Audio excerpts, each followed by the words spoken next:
Hi, and welcome back to the Prof.Grass channel. I have an Iceberg video that I've been trying to make. Anyway, we are on tier 3 of this Iceberg video. So, if you like these Iceberg videos, please leave a like, share me out on your favorite social media, and I'm going to edit this a little bit as I go on, because I found a little bit more about Fallout, found out a little bit more interesting things, etc., etc. So I will be doing small edits here and there. Hopefully you enjoy them, and hopefully these icebergs are entertaining to you. So without further stammering and staggering around, let's get to the Master's Unity plan. The Master's Unity Plan.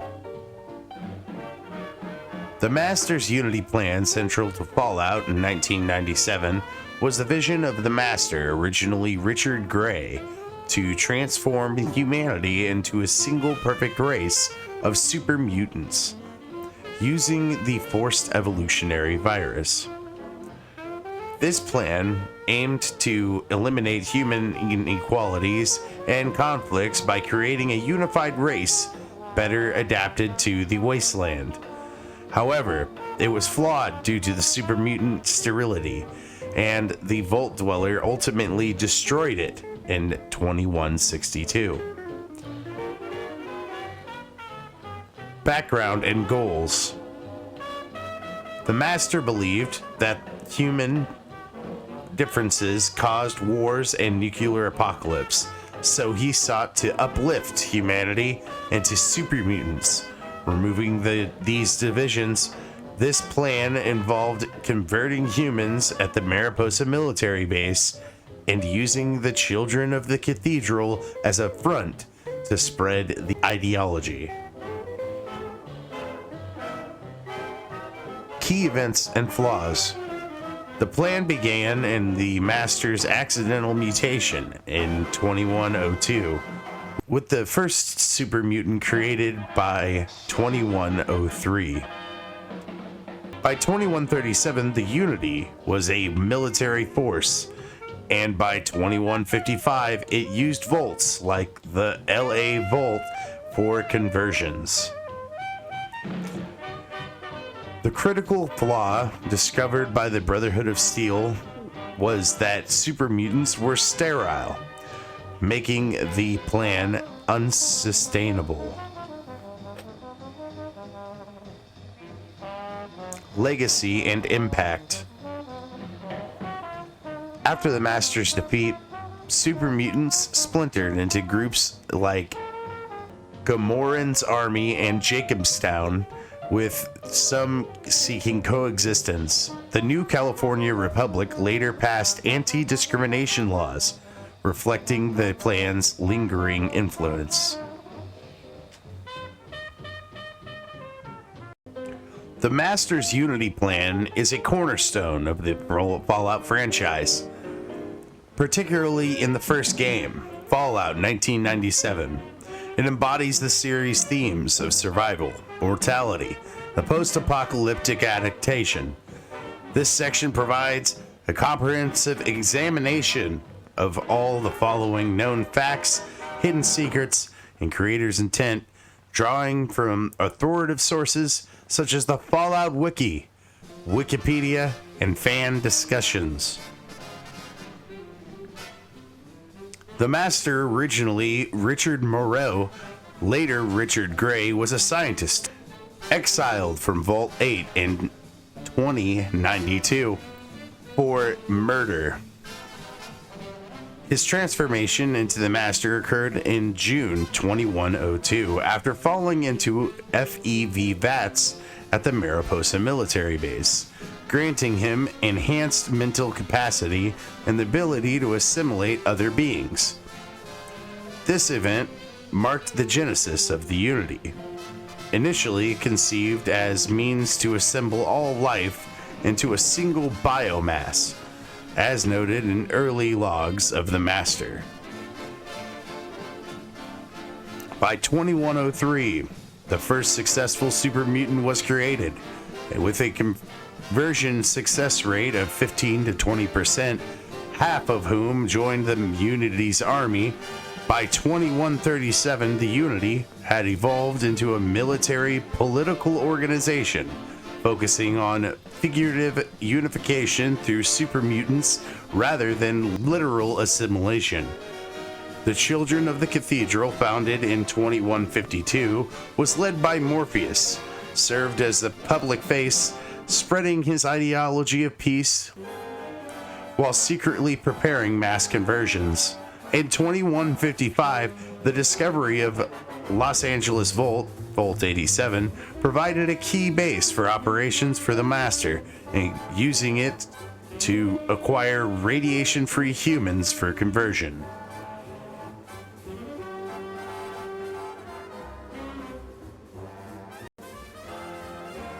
A fatal flaw in the plan was discovered by Bree, a scientist from the Brotherhood of Steel.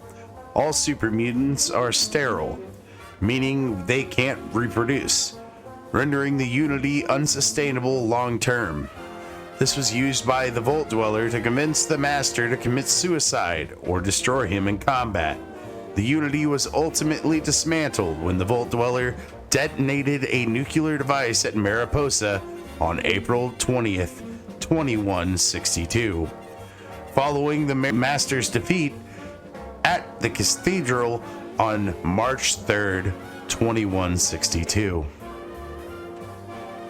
Post-defeat, the super mutant army fragmented into various factions, such as Garmin's Army, Fallout Tactics, and Attis's Army, Fallout Brotherhood of Steel, each with differing goals. Some super mutants, like Marcus, sought peaceful coexistence, founding settlements in Jacobstown by 2185, and the new California Republic passed anti-discrimination laws in 2205, partially influenced by the Unity's legacy, reflecting attempts to interrogate super mutants.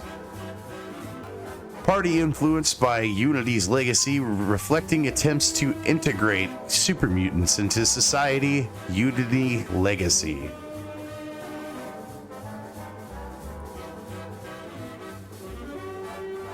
Got some hidden secrets and unimplemented features. Dynamic expansion. The original game design included dynamic system where the Unity would expand across the wasteland with time limits for invasions. Examples are Followers of the Apocalypse after 90 days, the Hub after 140 days, and so on. This was not fully implemented due to technical challenges noted by designer Jesse Hine. Unity design.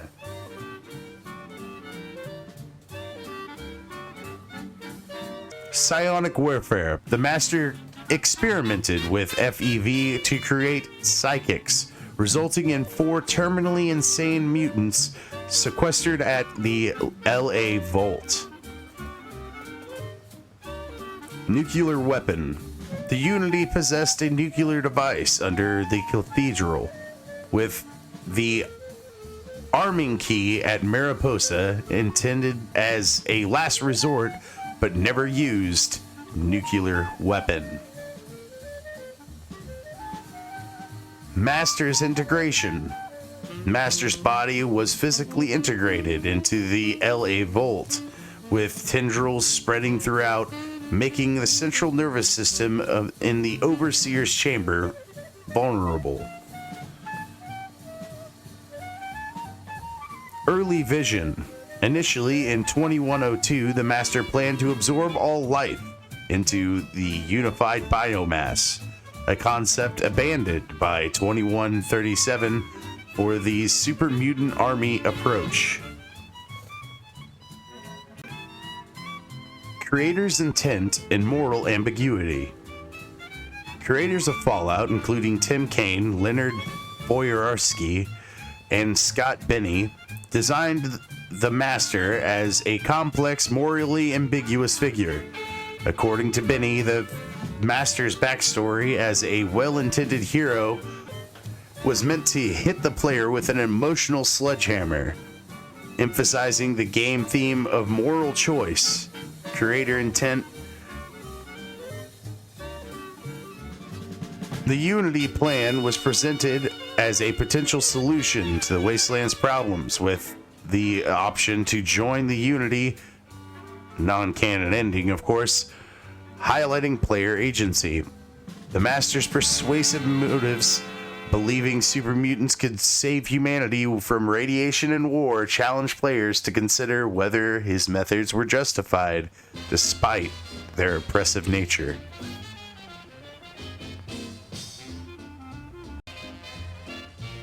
Jesse Hing noted an unimplemented idea where super mutants would radiate outward, potentially overrunning locations like the hub, but prioritized core functionality over dynamic expansion due to implemented challenges. The game designs emphasized survival and adaptation, with Unity representing the radical, if flawed, vision for the post-apocalyptic society.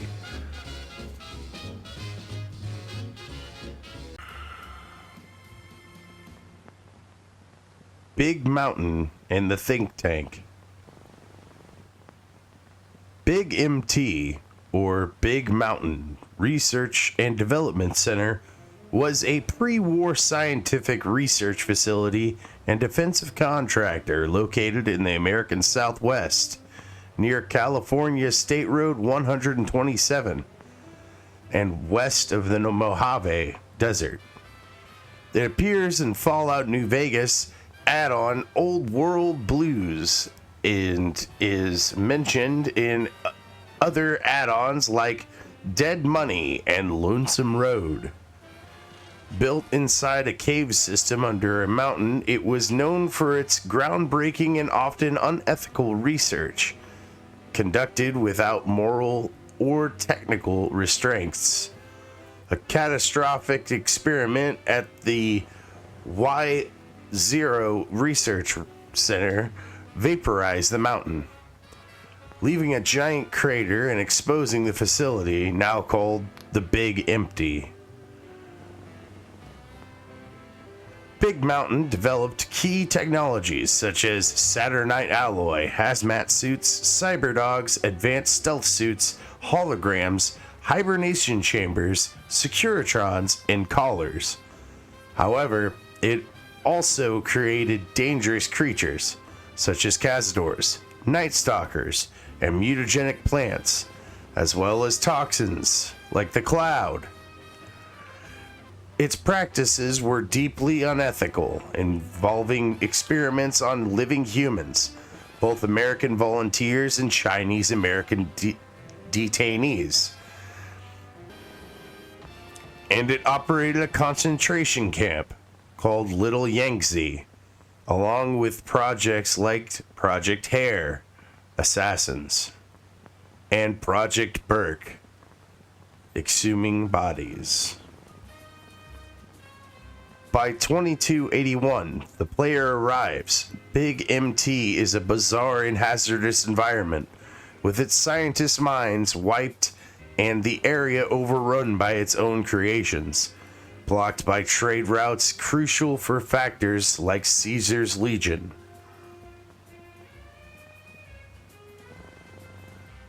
The Think Tank. The Think Tank is a main faction in the Big Mountain, consisting of 6 former top executives who are, after the Great War, had their brains transplanted into robotic bodies to continue their scientific pursuits. These executives, whose original human names are lost, are known as Doctors O, 8, Boris, Dalla, Mobius, and Klein. They managed to and oversaw all experiments at Big MT, engaging in amoral and dangerous research that posed a threat to the wasteland. Dr. Mobius, fearing the consequences, betrayed his colleagues by erecting radar-guided repulsion fields, pylons, to trap the think tank, hacking their memories and reprogramming their chronometers, geometers, and cartography to create an endless loop. He also created robo-scorpions inspired by rad scorpions to counter the think tank's other creations. Key interactions include Elijah created the holo rifle prototype, influenced the think tank to question the outside world, damaged Dr. 8's voice box, and escaped using train systems. Ulysses asked, "Who are you that do not know your history?" Ulysses asked, "Who are you that do not know your history?" Triggering partial memory recall through the think tank's erased memory and Ulysses' retained knowledge. Christine Royce survived but suffered brain damage from experiments. Post visitors, the think tank installed a pacification field and sent a satellite prototype that crashed at the Mojave Drive-In, emitting a mysterious broadcast jazz theme.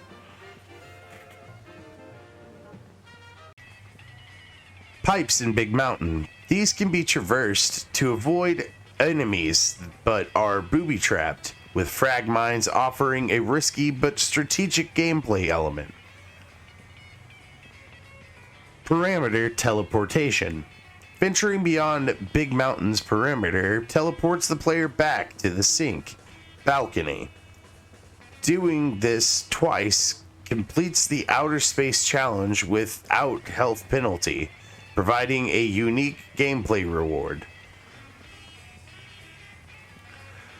Radio stations. Limited to the mysterious broadcast, Happy Trails Expedition broadcast, and Sierra Madre broadcast, each adding to the atmosphere of isolation. Mobius's Robo-Scorpions. Inspired by Rad Scorpions, these were created to serve as a counterforce, highlighting Mobius's strategic thinking.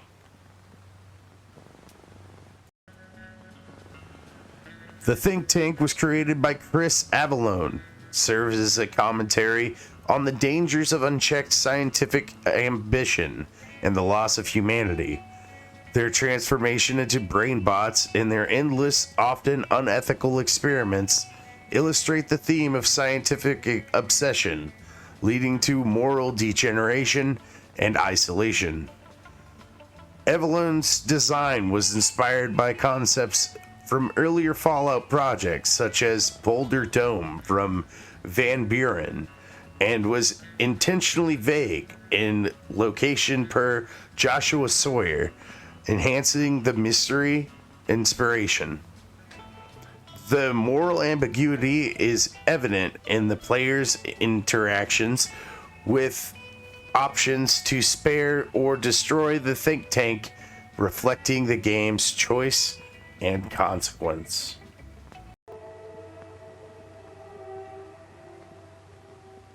Has your life taken a turn? Do troubles beset you? Has fortune left you behind? If so, the Sierra Madre Casino, in all its glory, is inviting you to begin again. Come to a place where wealth, excitement, and intrigue await around every corner. Stroll along the winding streets of our beautiful resort, make new friends, or rekindle old flames. Let your eyes take in the luxurious expanse of the open desert under clear, starlit skies. Gaze straight on into the sunset from our villa rooftops. Countless diversions await. Gamble in our casino, take in the theater, or stay in one of our exclusive executive suites that will shelter you and cater to your every whim. So if life's worries have weighed you down, If you need an escape from your troubles, or if you just need an opportunity to begin again, join us. Let go and leave the world behind at the Sierra Madre grand opening this October. We'll be waiting. The Sierra Madre's Curse. The Sierra Madre's Curse refers to the legendary dangers and myths surrounding the Sierra Madre Casino and Resort, a pre-war location featured in the Fallout New Vegas add-on Dead Money. It's not a single entity, but rather a collection of hazards that make the casino a perilous place, luring treasure hunters with the promise of treasure, but often leading to their demise. What's the curse? The curse is tied to the Sierra Madre's environment, including the Cloud, a toxic red fog created by Big Mountain, which preserves the casino's buildings and mutates people into ghost people, making the area deadly. Ghost people, mutated former workers and guests, immune to most weapons and guarding the casino. Security systems, advanced pre-war technology like holograms and vending machines that can trap or kill intruders. The legend of the curse comes from pre-war advertisements for the casino's grand opening and reports of a dead city covered in a blood-red cloud attracting treasure hunters to their doom. Hidden dangers. The cloud was an unintended consequence of Big Mountain's experiments, with the casino serving as a testing ground for technologies like hazmat suits and matter recombiners. The treasure within the vault was ultimately worthless, emphasizing the true futility of greed and aligning with the DLC's theme of letting go of desires. Unless you're a wily son of a bitch, like my character Macduff, and you use Bethesda's glitches against them, and then you get the fucking gold anyway, then you were the richest boxer that ever lived.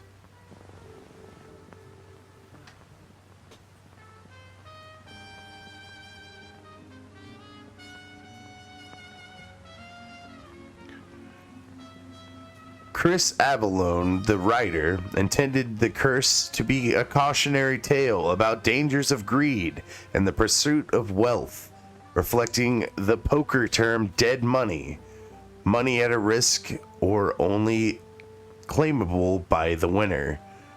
The narrative focuses on survival and resourcefulness, with challenging emphasis on skills over combat.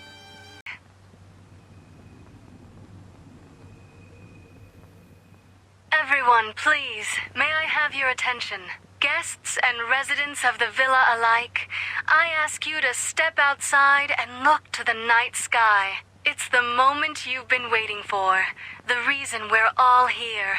The gala event, the grand opening of the Sierra Madre Casino. You are the ones who have made this momentous occasion possible, and for that, we thank you. So raise your glass in celebration. Let music fill the streets, fireworks light the sky, and promise of new beginnings fill your hearts. No matter what your fortunes, no matter what your cares, let go this night and begin again. I suggest you hurry, though. The gates of the Sierra Madre are open, but only for a brief time. After that, the doors will close for the evening's festivities and won't open again until morning.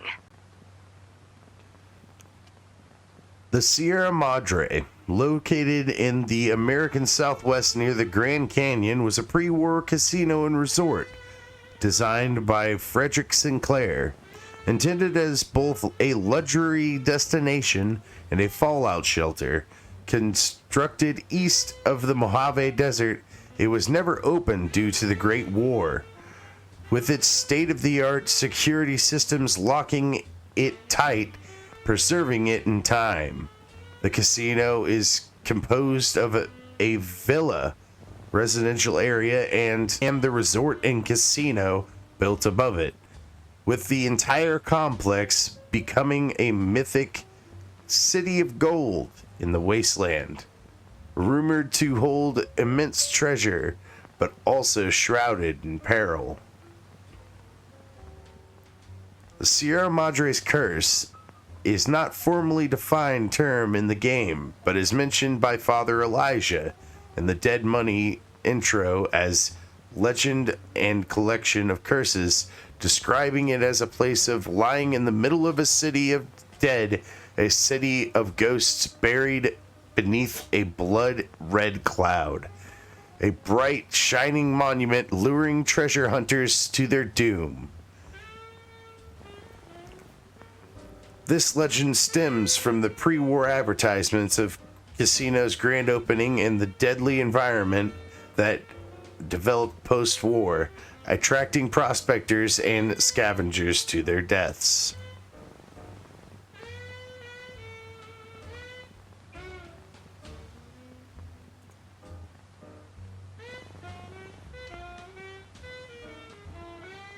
You've heard of the Sierra Madre Casino. We all have. The legend, the curses. Some foolishness about it lying in the middle of a city of dead, a city of ghosts, buried beneath a blood-red cloud. A bright, shining monument luring treasure hunters to their doom.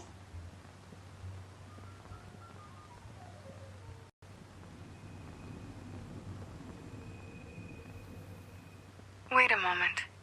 Before you go, we hope you've enjoyed your stay. Farewells can be a time of sadness. Letting go, difficult. As a guest of the Sierra Madre, you know that truth more than anyone.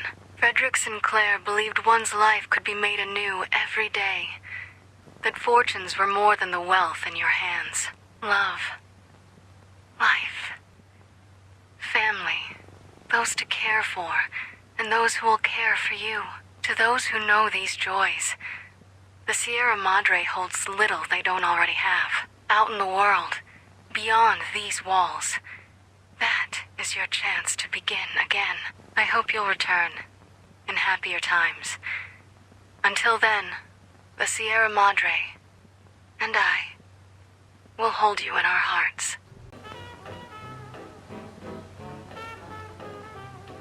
The Institute's Synth Program. The Institute's Synth Program is a centralized and debated element in Fallout 4, involving the creation of synthetic humans, otherwise known as synths, for the various purposes.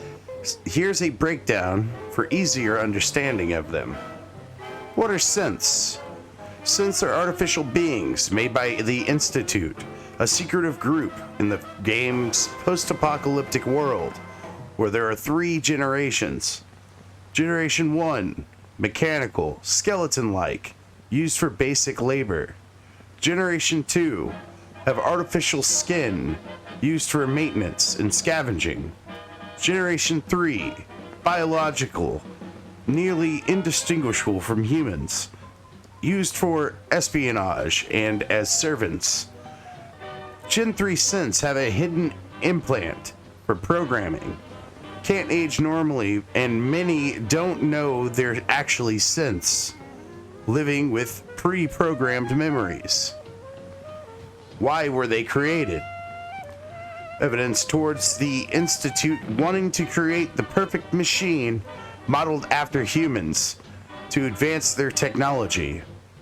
They started in 2178 using FEV, forced evolutionary virus samples, but faced challenges until 2227, when they used the sole survivor's son's pre-war DNA to make Gen 3 synths, aiming to redefine humanity. Controversies and hidden aspects. There's a debate over synth sentience, with some believing they dream and have souls, while others see them as machines. The Railroad fights for their freedom, while the Brotherhood of Steel sees them as a threat A popular theory suggests that the sole survivor might also be a synth, hinted at in the game but is not confirmed.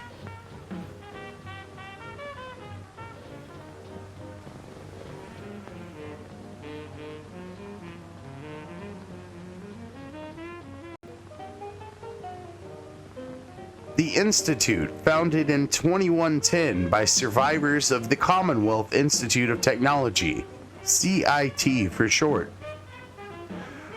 is a secretive organization in the Commonwealth dedicated to technology advancement post-war. By 2287, it has developed technologies like teleportation and synths, with the motto, "Mankind Refined," reflecting its ambition. The synths program, in particular, has shaped the game's factions and conflicts, with synths being both tools and contested beings. Let's go ahead and run down a little bit more details on the different generations of synth. Generation 1. These are mechanical, more skeletal-like synths, used for their menial labor within the Institute. They are often deployed to surface to scavenge for resources, sometimes stripping entire settlements, which has contributed to fear and hostility towards the Institute. They have navigational software issues requiring frequent patching. Generation 2. These synths have artificial skin, making them more advanced than Generation 1. They are used for maintenance tasks and surface operations like scavenging, often seen in actions that disrupt settlements, as noted in dialogues like Nick Valentine's.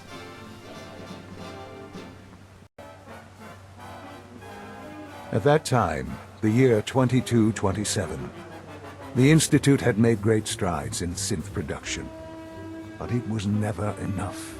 Scientific curiosity and the goal of perfection drove them ever onward. What they wanted was the perfect machine. So they followed the best example thus far. The human being, walking, talking, fully articulate, capable of anything.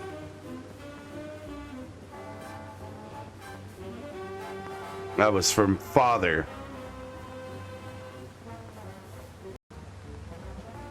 Generation 3. The most advanced. These are biological entities, virtually indistinguishable from humans.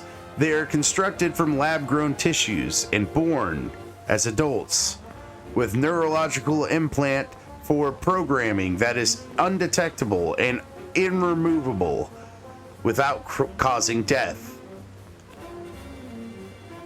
Gen 3 synths do not age, may not require sleep, and can be designed with specific physical traits.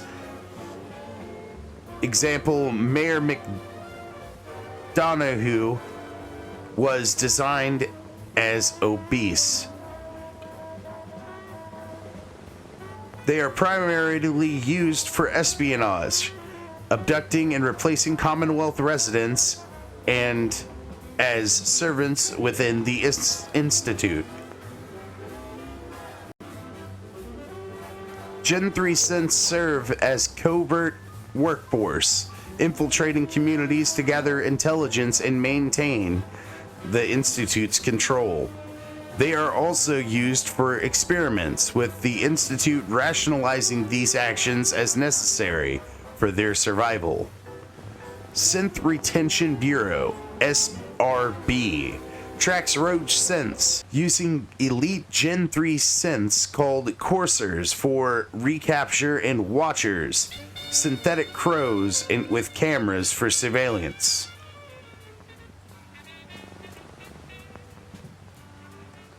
Controversy and faction views. Different factions have starkly different views on synths. Brotherhood of Steel sees synths as an existential threat to humanity, advocating for their destruction. Railroad views synths as sentient beings, deserving of freedom, comparing their treatment to slavery, and works to help them escape. Many Gen 3 synths are unaware of their true nature, living with pre-programmed memories, adding complexity to their identity. Creator's intent. The Institute's leadership had clear vision for the synth program, driven by a scientific ambition and desire to redefine humanity. The perfect machine. The goal was to create the perfect machine, modeled after humans, and as stated by Sean, the director, what they wanted was the perfect machine. So they followed the best example thus far, the human being, walking, talking, fully articulate, capable of anything.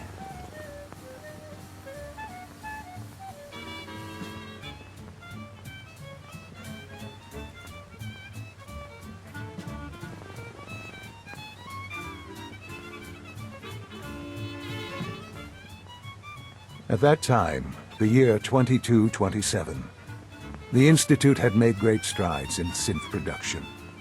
But it was never enough. Scientific curiosity and the goal of perfection drove them ever onward. What they wanted was the perfect machine. So they followed the best example thus far. The human being, walking, talking, fully articulate, capable of anything.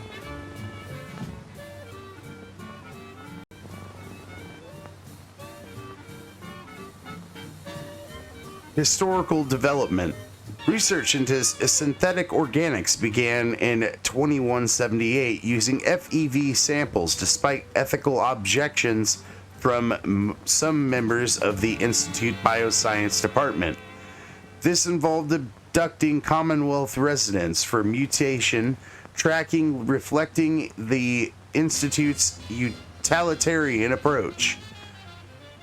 The project faced significant challenges due to radiation-induced hereditary damage in the post-war population, halting progress in March 2224.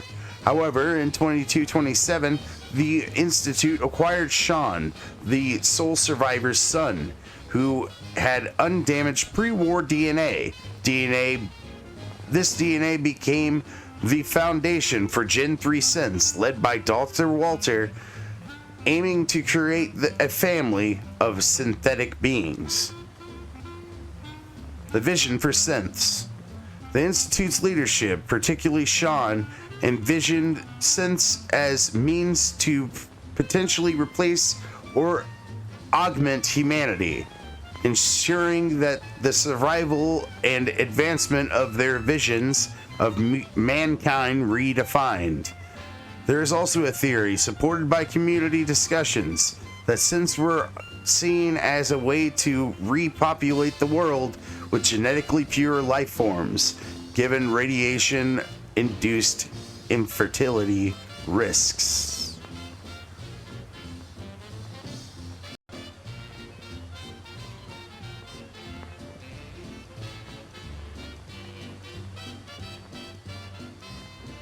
Hidden secrets. Prototype synths. Nick Valentine and Dima are unique synths that bridge the gap between Gen 2 and Gen 3. Nick's personality was constructed with the mind of a pre-war detective, while Dima founded Arcadia, a refuge for synths seeking freedom.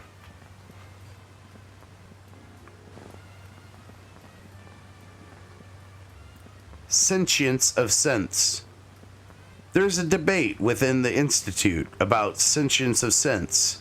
Alan Bennett, a scientist, believes that synths may be sentient, citing evidence that they dream and might have souls, contradicting Sean's assertion that synths are merely machines. The debate fuels the ethical conflict between factions like the Railroad and the Institute. Sole survivor as a synth. There's a popular fan theory among players that the sole survivor might be a synth. It's hinted that Dima in Far Harbor DLC, especially if the player has no memories before the Great War, similar to the synth Kasumi Nakano. However, this remains a theory and is not confirmed in game.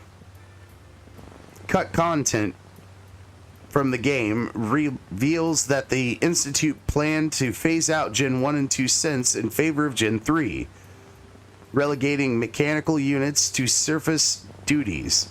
This is documented in terminal entries from the Institute Robotics Department, such as Institute Robotics terminal entries, departmental notices, General 1 phase out.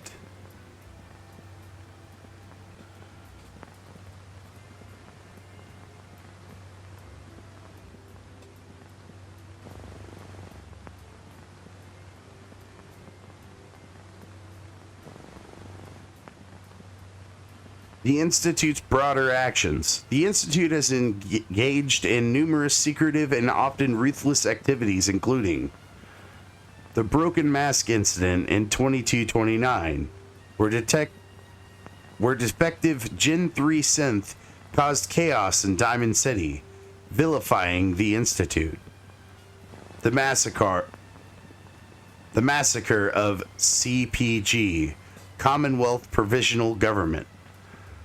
In the 2230s, to prevent a stable government from forming. Raids on the railroad, including the murder of the leader Wyatt in 2273 to suppress synth liberation efforts.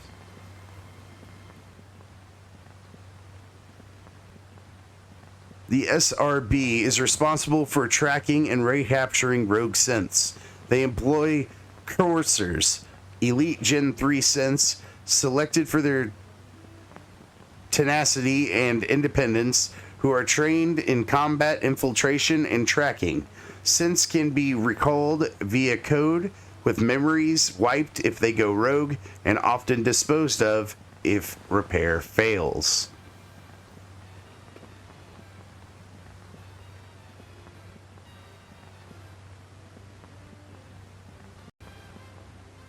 Okay, so I threw this one in because I thought it was funny and fun, and I never heard of it personally. Why did I put it on tier 3? Hell if I know. But you know what? I hope you enjoy it either way. Brahmin tipping. How does Brahmin tipping work in the Fallout games? Brahmin tipping is a fun, non-essential feature in several of the Fallout games, where players interact with Brahmin, two-headed cattle, by tipping them over. Here's how it generally works, in some variation by each game. Typically you just, I can just tell you. You can just crouch right next to the Brahmin without your weapon out and hit the A button, and your character will just knock him over. This is in 3 in New Vegas anyway. Let's read what you did in the other games. Typically, you crouch near a Brahmin with your weapon holstered and press the activate button. This is in Fallout 1. You put a beer on them. And in Fallout 2, you can use a push command.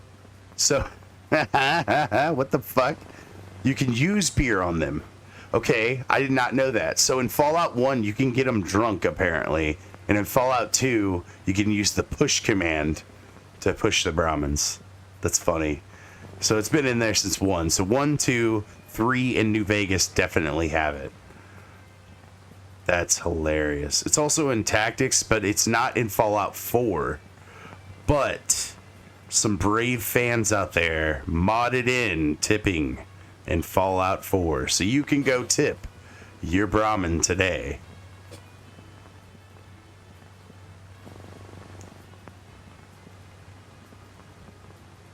It also says that it causes no damage to the Brahmin, which is kind of funny, yeah.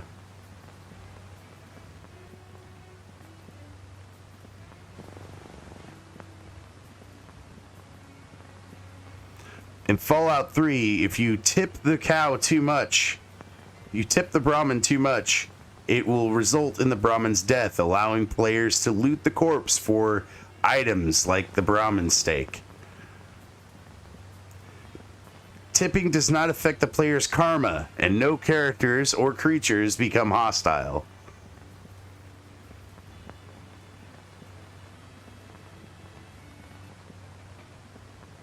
Yeah, Brahmin tipping and Brahmin tipping redux are the mods you can get for Fallout 4 to simulate the Brahmin tipping from 3 in New Vegas.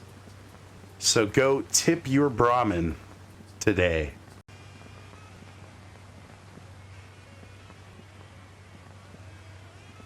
Kellogg's backstory. Conrad Kellogg is a ruthless, cybernetically enhanced mercenary and the Institute's main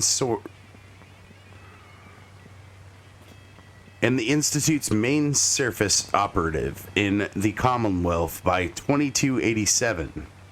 His backstory, revealed through the Dangerous Minds quest via memory sequences, provides insight into his motivations and actions, making him one of the most complex characters in Fallout 4.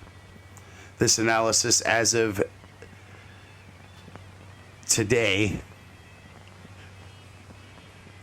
aims to compile all relevant information, including lesser-known details and fan theories. This is also compiled by Grok.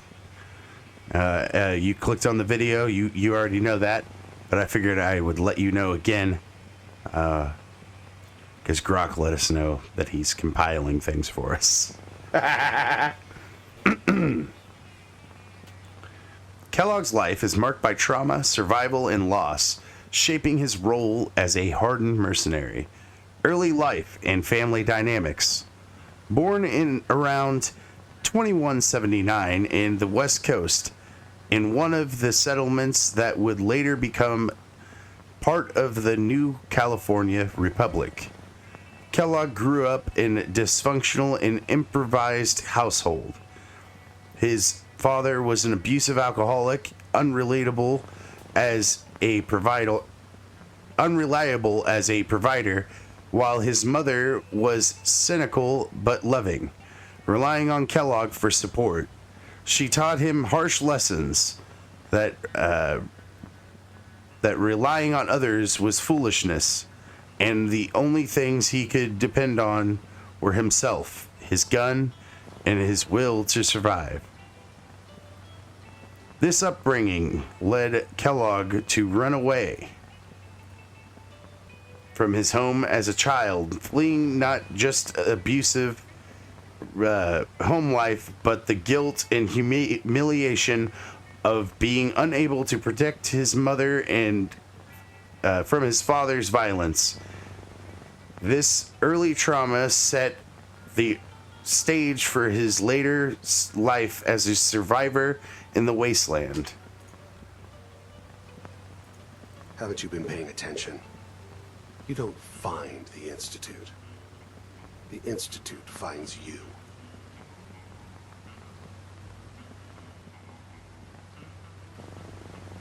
Teen years and mercenary beginnings. In his teens, Kellogg joined raider gangs to survive, adopting a survival of the fittest lifestyle. This period marked the beginning of his transformation into skilled mercenary and hitman. Taking on dangerous contracts across the West Coast, one notable contract was killing a man named Valadez in San Francisco, which significantly boosted his reputation and established him as a formidable operative.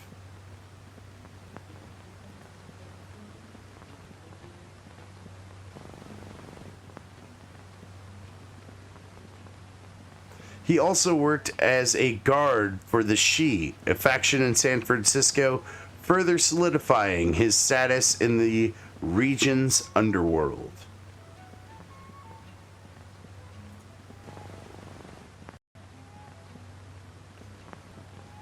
Family life and tragedy. Despite his violent career, Kellogg experienced a brief period of normalcy when he met and married Sarah in the Hub, a location from Fallout 2. They moved to San Francisco and had a daughter named Mary. However, this happiness was shattered when his family was brutally murdered by unknown assailants.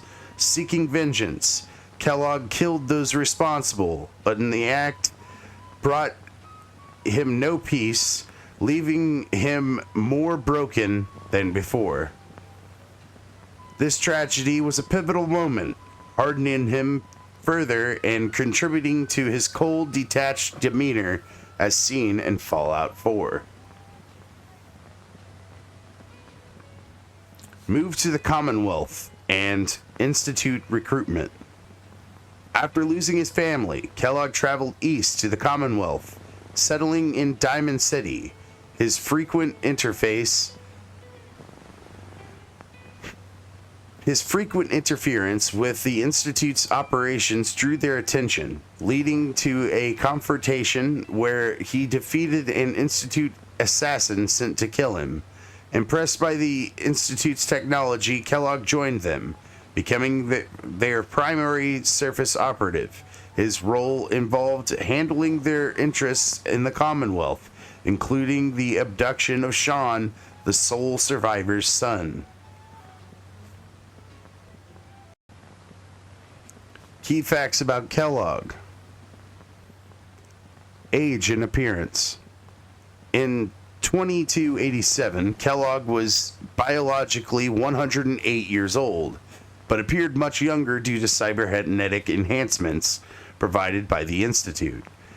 These enhancements significantly slowed the aging process, making him appear decades younger than his actual age, as confirmed by non-canonical sources like Fallout Shelter Online. Cybernetic enhancements. Kellogg volunteered for every augmentation the Institute offered.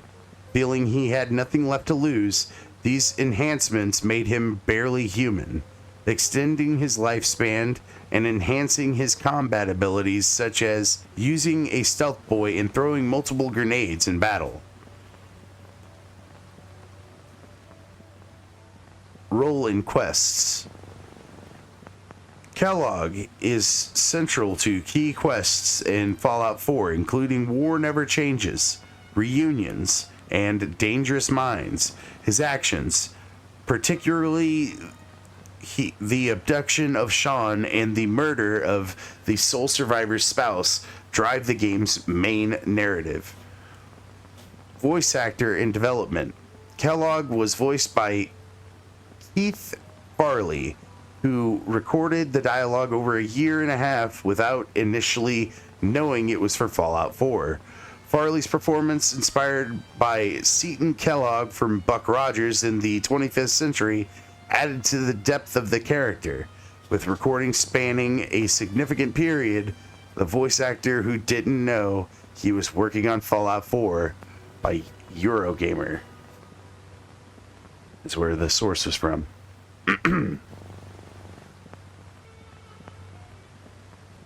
Death and legacy.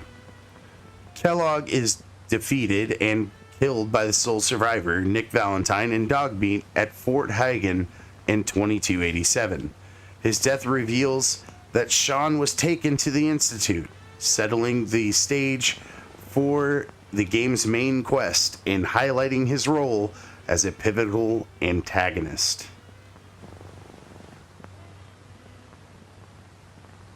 Hidden secrets and lesser-known details. Kellogg's character is enriched by several hidden aspects and community-discovered details. Compassion and reunions. During the reunions quest, Kellogg shows a rare moment of compassion. He sympathizes with the sole survivor, expressing regret over the murder of their spouse and revealing he grew attached to the young Sean, seeing him as a reminder of his lost family. This moment humanizes Kellogg, showing that beneath his ruthless exterior, he still feels the pain of his past. father's betrayal. A lesser-known secret is Kellogg's father never forgave him for killing his mother, a detail revealed through Kellogg's memories. In fact, his father set him up as bait in Diamond City, hoping to have him killed. This betrayal is mentioned in a X-post by Desina, one of the game's writers, adding another layer to Kellogg's tragic backstory. Nick Valentine's voice phenomenon. After accessing Kellogg's memories via cybernetic brain augmenter in the Dangerous Minds quest, Nick Valentine's briefly speaks in Kellogg's voice, saying, "Hope you got what you're looking for inside my head. Heh, I was right. I should have killed you when you were on ice." This eerie moment was attributed to enigmatic impressions, as explained by Dr. Amari, and is not repeated elsewhere in the game, adding a mysterious element to Kellogg's legacy.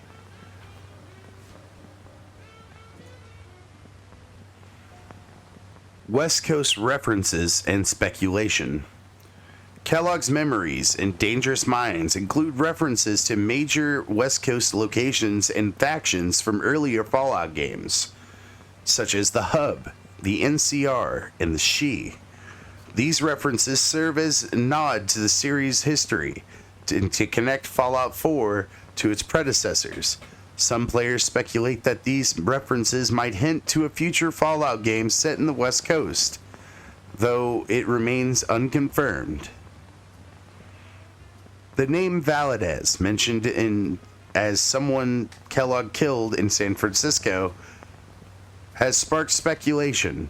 Some believe it was a reference to Nicholas Valadez, a Vault Dweller from New Vegas, though no direct connection is confirmed.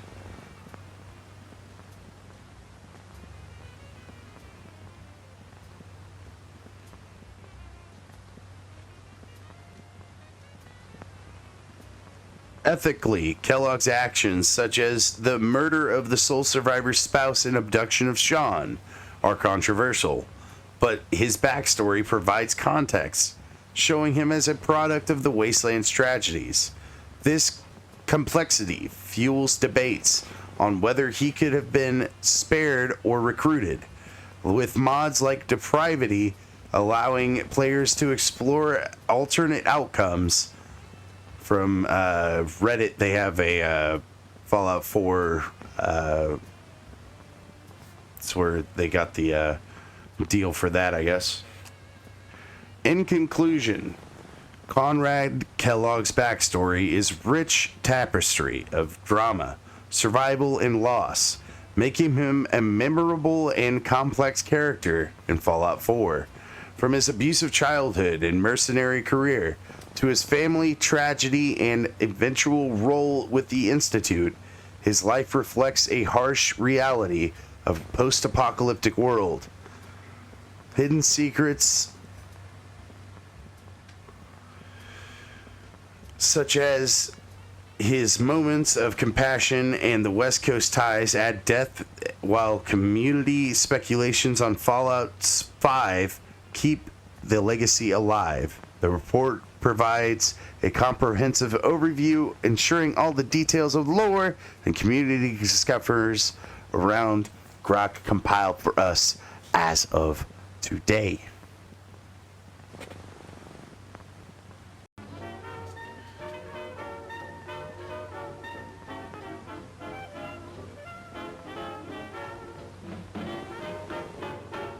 Comprehensive analysis of vaults in the Fallout franchise. Instead of just grabbing one vault, I wanted to grab a bunch of vaults, as many vaults as I could. So I'm going to try to give you as much information as I can about the vaults. If you have any other information about the vaults that I may have missed, please let me know down below. But I've had Grok compile this for us, and it took Grok, let's look, took Grok a minute and a half, which is the longest I've ever seen Grok actually work on a problem. but he gave us this fancy graph to work with. So let's get started.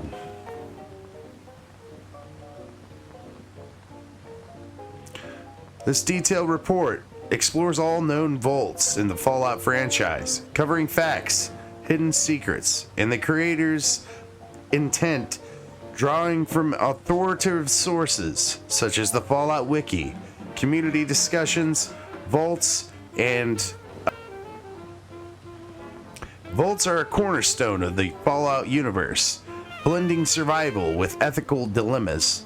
And this analysis, as of today, aims to provide a complete overview. Background and context. Vaults are underground bunkers built by Vault-Tec before the Great War of 2077 to shelter humanity from nuclear fallout.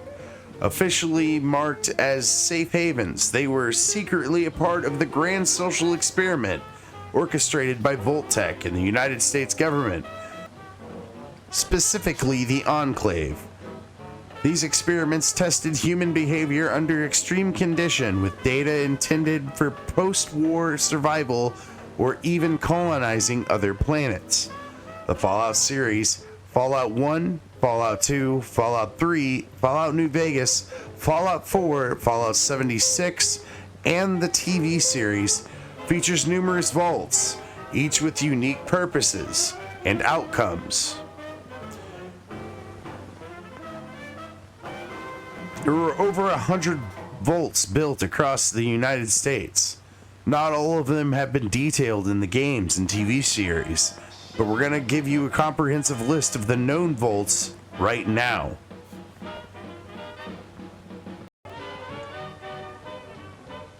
Vault 3, Las Vegas, Nevada. Control Vault. Inhabitants isolated over a century later massacred by fiends. Fallout New Vegas. Vault 4, LA, California. Publicly known experiment governed by scientists. Scientists use survivors for genetic experiments. Subjects revolted. Now a refuge. Fallout TV series. Vault 8, Northwestern Nevada. Control Vault. Inhabitants left on schedule. Used Gek to establish Vault City. Fallout 2. Vault 11, Mojave Desert, Nevada. Social experiment on sacrifice willingness. Used elections for sacrifices. Coup led to most deaths. Fallout New Vegas. Vault 12, Bakersfield, California. Medical experiment on radiation exposure. Door designed not to seal properly. Inhabitants became ghouls. Founded necropolis. Fallout 1. Vault 13, Mount Whitney, California. Control Vault. Remained isolated until water chip failure. Schism led to an Enclave attack. Fallout 1 and Fallout 2. Vault 15, Southern California. Social experiment on diverse populations. Delayed opening caused schism. Formed raider gangs in Shady Sands. Fallout 1 and Fallout 2. Shady Sands also being the origins of the NCR. Vault 17, West Coast, unknown. Inhabitants kidnapped, transformed into super mutants by Unity. Fallout New Vegas. Vault 19, Mojave Desert, Nevada. Social experiment on factionalism and paranoia.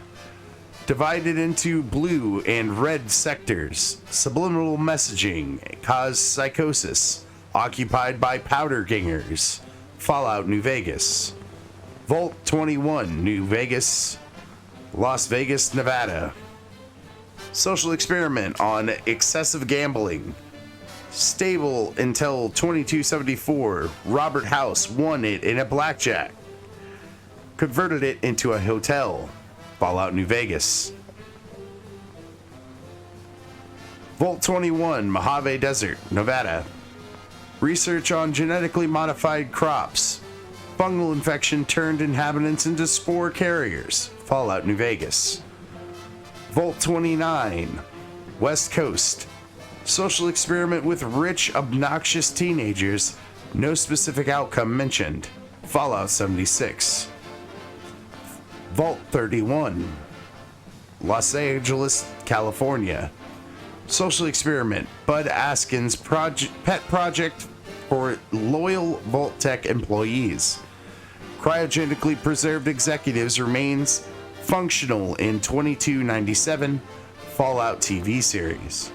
Vault 31, LA, California. Part of Vault 31 experiment. Population revolted, died by 2294. Briefly taken by raiders. Resettled in 2297. Fallout TV series. Vault 33, Santa Monica, California. Part of Vault 31 experiment. Remains functional in 2297 following Askin's directives. Fallout TV series. Vault 34, Mojave Desert, Nevada. Social experiment with overstocked armory. Schism led to boomers. Reactor leak caused deaths and ghoulification. Vault 51, Northwestern West Virginia. Social experiment with Zack's AI selecting overseer. Zack's created crisis led to inhabitants killing each other. Fallout 76. Vault 63, Ash Heap, West Virginia. Shadona NP, Virginia.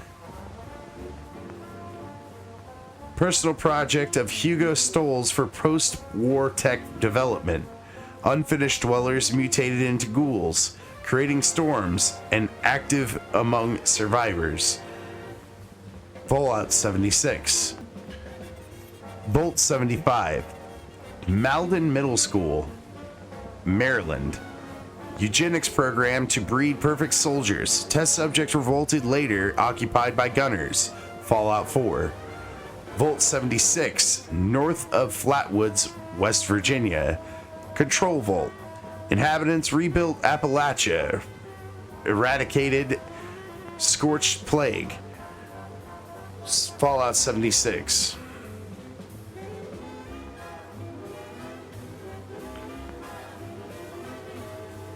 Vault 77, unknown. Social experiment with one man and puppets. Inhabitant feared by Paradise Falls slavers in Fallout 3.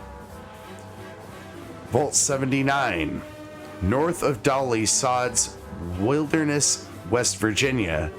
Secret Service facility for gold reserves. Reactor leak killed ghoulified agents. Survivors rescued by Vault 76. Fallout 76. Vault 81, Boston, Maryland. Research for universal disease cure. Overseer sabotage operations. Researchers perished. Civilians stable. Fallout 4. Vault 87, Northeastern Virginia. Research for forced evolutionary virus. Inhabitants became super mutants. Seized control. Fallout 3. Vault 88, northwest of Quincy, Maryland. Testing productivity boosting equipment. Uncompleted. Overseer Valerie Barstow became a ghoul. Recruited sole survivor. Fallout 4 Vault-Tec Workshop. Vault 92, Only MD. Only Maryland. Medical experiment on aggressive via white noise. Inhabitants driven insane killed each other, later infested. Fallout 3. Vault 94, north of Dolly Sods, Wilderness, West Virginia. Social experiment on pacifist beliefs. Massacred by outsiders after ignoring alarming advice. Damaged Gek created Meyer. Fallout 76. Vault 95, southeast of Natick, Maryland. Social experiments on the addicts in secret chems cache. Recovered, then descended into violence occupied by gunners. Fallout 4. Vault 96, south of Spruce Knob Campground, West Virginia. Research on mutated wildlife, anti-mutant countermeasures. Automated security killed inhabitants, test subjects escaped. Fallout 76. Vault 101, west of Springvale, Virginia. Social experiment Unlimited Overseer Authority. Fell into civil war after James and Lone Wanderer escaped. Fallout 3. Vault 106, Capital Wasteland. Experiment with psychoactive material. Inhabitants driven insane. Player hallucinates upon entering. Fallout 3. This table covers significant vaults and additional details available in terminal entries and lore. Some vaults, like Vault 2, mentioned in Fallout Shelter Online, are non-canonical, but provide context for potential future expansions.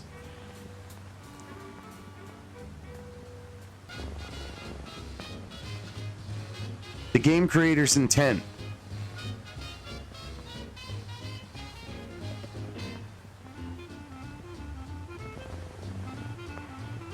The vaults were created as dual purpose, officially to shelter humanity, but was secretly a part of a grand social experiment.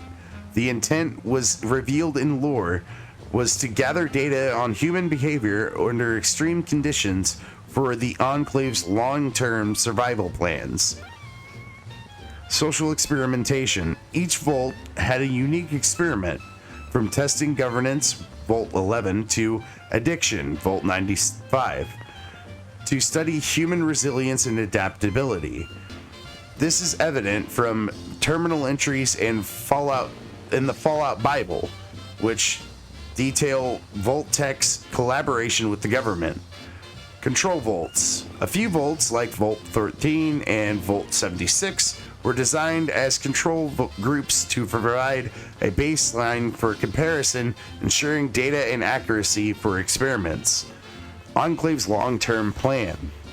The data was intended for the Enclave's ultimate goal for creating a multi-generational starship to colonize other planets, as they believe Earth would be uninhabitable, and a hidden agenda mentioned in a non-game lore. Narrative depth. Creators intended vaults to add depth to the Fallout franchise, presenting moral dilemmas and ethical questions, allowing players to explore consequences of human experimentation and societal control. This is reflected in player-driven narratives, like the Civil War in Vault 101 after Escape. Lore expansion. Vaults connect different games and storylines with the TV series, expanding lore through vaults like 31, 32, and 33, reflecting the creator's intent to keep the universe dynamic.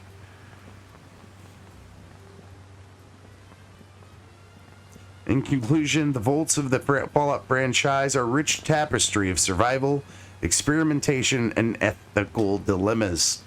With over 30 detailed vaults across the games and TV series, their facts and hidden secrets, creators' intent, and provide a comprehensive Vault-Tech grand experiment reflecting the series' themes and human resilience and moral ambiguity. The report ensures all of these details, compiled by Grok as of today. Thanks for watching, folks. If you like this Iceberg video, leave a like, share me on your favorite social medias. I'm Prof.Grass. Peace out.